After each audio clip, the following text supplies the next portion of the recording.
Research in abnormal psychology. Each of these statements was once accepted as gospel. Had their accuracy not been tested, had they been judged on the basis of conventional wisdom alone, had new ideas not been proposed and investigated, human knowledge and progress would have been severely limited. What enabled thinkers to move beyond such misperceptions? The answer, quite simply, is research, the systematic search for facts through the use of careful observations and investigations. Research is the key to accuracy in all fields of study. It is particularly important in abnormal psychology because a wrong belief in this field can lead to great suffering. Consider, for example, schizophrenia and the treatment procedure known as the lobotomy. Schizophrenia is a severe disorder that causes people to lose contact with reality. Their thoughts, perceptions, and emotions become distorted and disorganized, and their behavior may be bizarre and withdrawn. For the first half of the 20th century, this condition was attributed to poor parenting.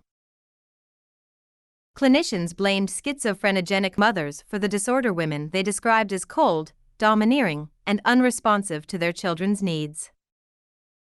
This widely held belief turned out to be wrong. During the same era, practitioners developed a surgical procedure that supposedly cured schizophrenia.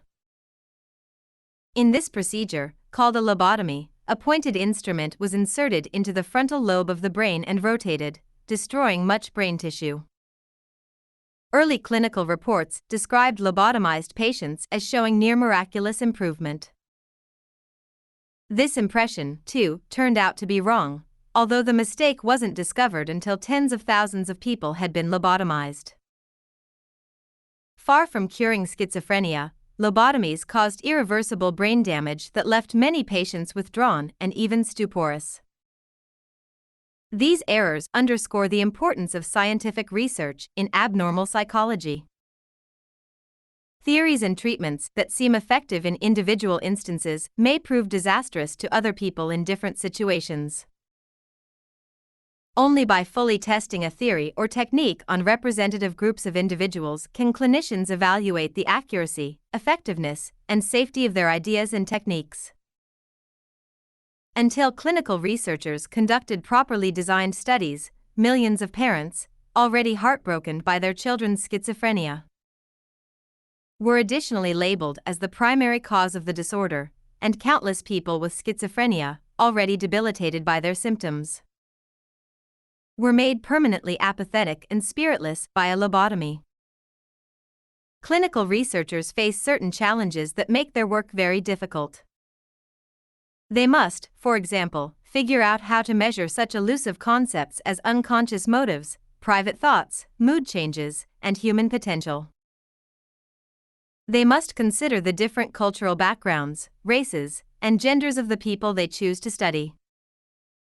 They must always ensure that the rights of their research participants, both human and animal, are not violated. Despite such difficulties, research in abnormal psychology has taken giant steps forward, especially during the past 40 years. In the past, most clinical researchers were limited by a lack of training and by less than useful techniques. Now graduate clinical programs train large numbers of students to design and conduct proper studies on clinical topics. Moreover, the development of new research tools has greatly improved our understanding and treatment of psychological dysfunction. It may even help to prevent psychological disorders.